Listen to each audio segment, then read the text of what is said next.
छत्तीसगढ़ में भारतीय जनता पार्टी के सबसे वरिष्ठ आदिवासी नेता नंद कुमार साय के पार्टी छोड़ने और कांग्रेस पार्टी में शामिल होने के फैसले ने राज्य की राजनीति एक तरह से गर्मा दी है। प्रधानमंत्री नरेंद्र मोदी के करीबी माने जाने वाले नंद कुमार साय ने ऐसे समय में पार्टी छोड़ी है जब राज्य के 6 महीने बाद ही विधानसभा चुनाव होने वाले हैं।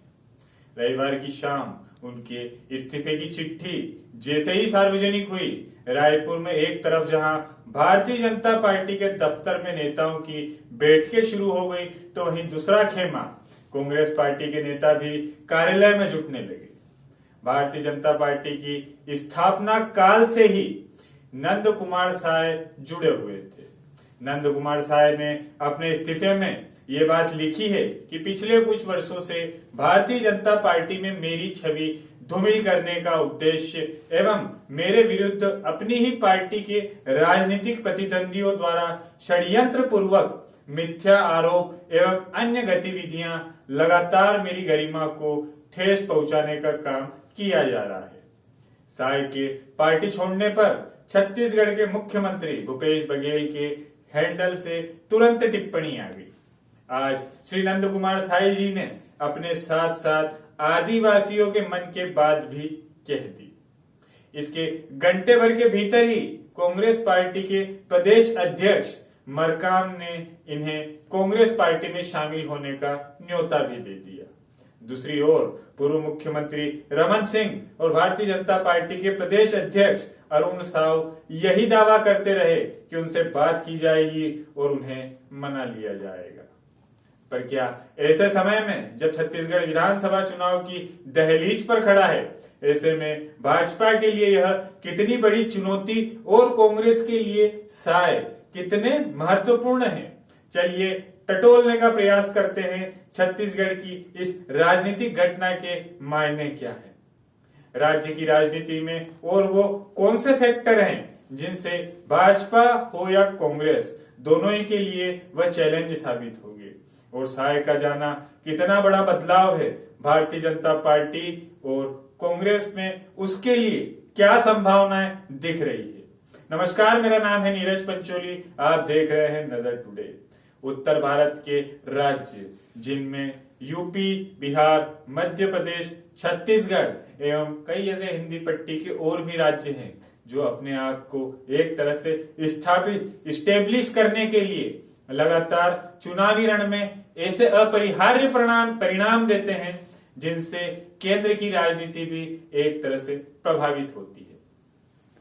चलिए बात करते हैं छत्तीसगढ़ की, जहां आदिवासी नेता साय ने अपना इस्तीफा दिया है और कांग्रेस में शामिल हुए हैं। इसके 24 घंटे के भीतर ही नंद कुमार साय ढोल नगाड़ों एवं शोर के बीच कांग्रेस पार्टी में शामिल हो गए। इसमें 24 घंटे मैंने इसलिए जोड़ा है क्योंकि रमन सिंह और छत्तीसगढ़ भारतीय जनता पार्टी इकाई के मुखिया जब मीडिया के सामने यह बात कह रहे थे कि साय को बहुत ही जल्दी मना लिया जाएगा और वह मान जाएंगे, इस बात को धता बताकर ढोल नगाड़ों के साथ मुख्यमंत्री भूपेश बघेल एवं प्रदेश अध्यक्ष मोहन मरकाम की उपस्थिति में उन्होंने कांग्रेस पार्टी ज्वाइन कर ली है। एवं कांग्रेस में प्रवेश के बाद क्या कहा साय ने, चलिए ये भी समझते हैं। अटल आडवाणी की जो पार्टी थी वह पार्टी अब इस रूप में नहीं है। परिस्थितियां एकदम बदल चुकी हैं। दल महत्वपूर्ण नहीं है, आम जनता के लिए काम करना है, मिलकर काम करेंगे, छत्तीसगढ़ के लिए वह सबसे अच्छा होगा। मुख्यमंत्री भूपेश बघेल ने उन्हें कांग्रेस पार्टी की सदस्यता दिलाने के बाद कहा कि आज अंतर्राष्ट्रीय मजदूर दिवस है। ऐसे समय में जिन्होंने गरीबों और आदिवासियों के लिए संघर्ष किया है, ऐसे नंद कुमार साय आज कांग्रेस में शामिल हुए हैं। वह सच्चे आदिवासी नेता हैं। हालांकि भारतीय जनता पार्टी को अब भी साय पर भरोसा है। कांग्रेस उनके प्रवेश के बाद भाजपा सांसद और पूर्व प्रदेश अध्यक्ष विष्णुदेव सहाय ने कहा है कि हमें आज भी अपने वरिष्ठ नेता के मान सम्मान की सर्वाधिक चिंता है। भाजपा परिवार उनका घर है, सदैव उसका इस परिवार में स्वागत होता रहेगा। पार्टी का दरवाजा उनके लिए सदैव खुला है और हमेशा खुला रहेगा। अपने बयान में विष्णुदेव साय ने कहा है, साय जी जैसे वरिष्ठतम नेता इस तरह कांग्रेस जैसी पार्टी के ट्रंप में कैसे फंस जाएंगे, इस बात का विश्वास नहीं हो रहा। विष्णुदेव साय यह भी कहते हैं कि आशंका यह भी है कि कहीं किसी तरह से उन्हें ब्लैकमेल तो नहीं किया गया। इस बात की निष्पक्ष जांच होनी चाहिए कि वे किसी अनुचित दबाव के कारण तो ऐसा नहीं कर रहे हैं। पार्टी को अब भी पूरी उम्मीद है कि वह नंद कुमार साय को मना लेगी। 32% आदिवासी आबादी वाले छत्तीसगढ़ में विधानसभा की 90 सीटें हैं, जिनमें से 29 सीटें आदिवासियों के लिए आरक्षित हैं। ऐसे में नंद कुमार साय के भारतीय जनता पार्टी छोड़कर कांग्रेस पार्टी में शामिल होने के नफा और नुकसान पर एक तरह से पूरे छत्तीसगढ़ में बहस शुरू हो गई है। इसका कारण यह है कि 5 बार के सांसद और 1 बार आयोग के अध्यक्ष के तौर पर केंद्र में सक्रिय होने के कारण नंद कुमार साय की राज्य की राजनीति में पकड़ पहले की तरह चाहे मजबूत नहीं रही हो, पर वे भारतीय जनता पार्टी के भीतर छत्तीसगढ़ में सबसे बड़ा आदिवासी चेहरा जरूर रहे हैं। लेकिन उनके बाद राज्य में कई नए आदिवासी चेहरों ने भारतीय जनता पार्टी के भीतर अपनी पहचान बनाई है। शायद एक कारण यह भी रहा होगा, इससे शायद हो सकता है कि थोड़ा असहज महसूस करते हो। पिछले विधानसभा चुनाव में राज्य की 90 में से 14 सीटों पर भारतीय जनता पार्टी सिमट कर रह गई। ऐसे में भाजपा के सामने दूसरी कई चुनौतियां हैं। नंद कुमार साय की राज्य की राजनीति में वैसी पकड़ अब रही नहीं जैसी 2003 में थी। लेकिन कांग्रेस के नेता साय के पार्टी में प्रवेश से एक तरह से बेहद उत्साहित हैं। आरएसएस में सक्रिय रहे नंद कुमार साय देश के उन थोड़े से आदिवासी नेताओं में हैं जो संस्कृत भाषा के प्रेमी और विद्वान के तौर पर जाने जाते हैं। वे साल 2020 तक भारत में अनुसूचित जनजाति आयोग के अध्यक्ष भी रहे हैं। इस पद पर रहते हुए उन्होंने संस्कृत को भारत की आधिकारिक भाषा बनाने की बहस छेड़ी। रामचरितमानस जैसे कई ग्रंथों की एक एक पंक्ति याद करने वाले नंद कुमार साय उत्तरी छत्तीसगढ़ में आदिवासी के बीच एक जाना पहचाना चेहरा रहा है। कांग्रेस पार्टी के नेताओं को लगता है कि उनके कांग्रेस में आने से पार्टी को लाभ होगा। राज्य सरकार के प्रवक्ता और वरिष्ठ मंत्री मोहम्मद अकबर कहते हैं कि उनके कांग्रेस में आने से पार्टी को बहुत फायदा मिलेगा। वे बहुत बड़े नेता हैं। 2003 तक जब अजीत जोगी की सरकार थी, उस समय ये नेता प्रतिपक्ष थे। इनका बहुत ही अच्छा परफॉर्मेंस था। हम लोग तो सोचते थे कि इनको अवसर मिलेगा, लेकिन भारतीय जनता पार्टी की सरकार आई तो डॉक्टर रमन सिंह मुख्यमंत्री बन गए, जबकि इनको अवसर मिलना चाहिए था। साय के कांग्रेस में आने से कांग्रेस को एक बड़ा फायदा होगा। सुशील कुमार का कहना है कि वे पिछले 10-12 सालों से लगातार केंद्र की राजनीति में सक्रिय रहे हैं, लेकिन छत्तीसगढ़ में उनका प्रभाव बना हुआ है। आदिवासी इलाकों में कांग्रेस लगातार परेशानी झेल रही थी। बस्तर के सिलगेर से लेकर सरगुजा के हसदेव अभ्यारण्य तक सरकार के खिलाफ आंदोलन जारी है। मुद्दे सुलझ नहीं रहे हैं। इन इलाकों में धार्मिक तनाव से भी कांग्रेस परेशानी में थी।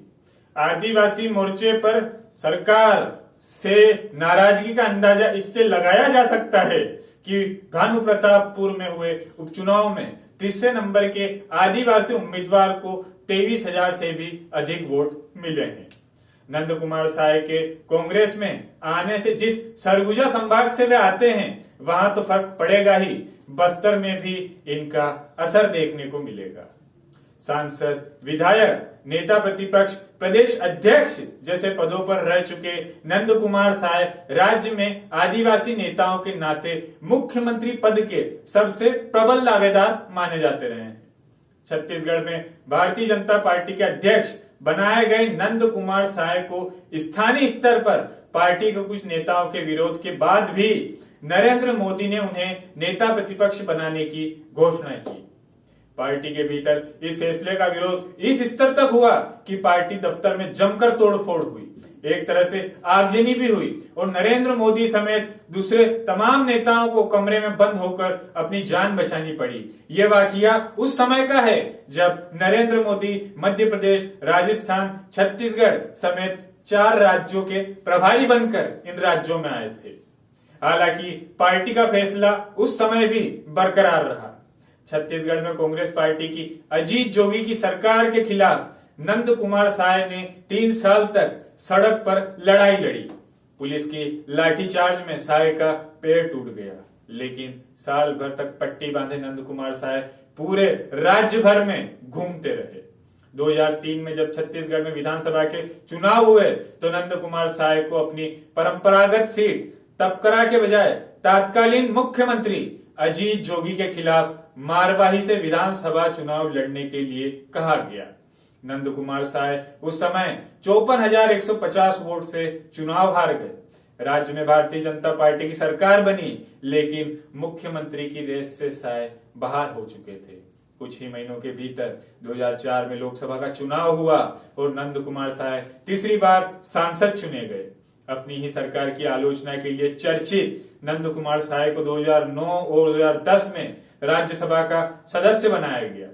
राज्यसभा का कार्यकाल खत्म हुआ तो 2017 में उन्हें राष्ट्रीय अनुसूचित जनजाति आयोग का अध्यक्ष बनाया गया।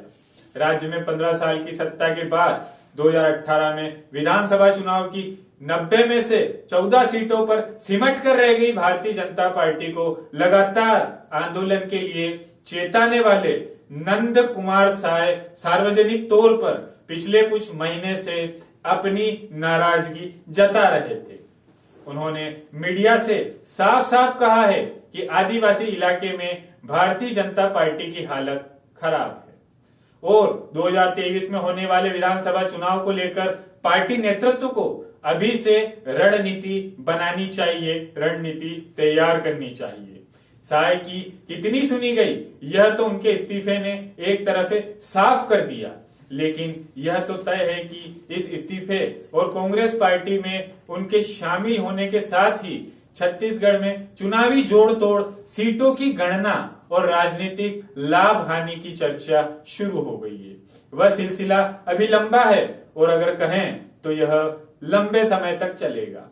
साल 2000 में छत्तीसगढ़ के अलग राज्य बनने के बाद से ही जब कभी मुख्यमंत्री पद के लिए दावेदारी की बात हुई तो उनका नाम सुर्खियों में रहा, लेकिन राज्य की राजनीति के जानकार मानते हैं कि 15 साल की भारतीय जनता पार्टी की सरकार में लगातार साय को राज्य की राजनीति से एक तरह से दूर रखा गया, बाहर रखा गया।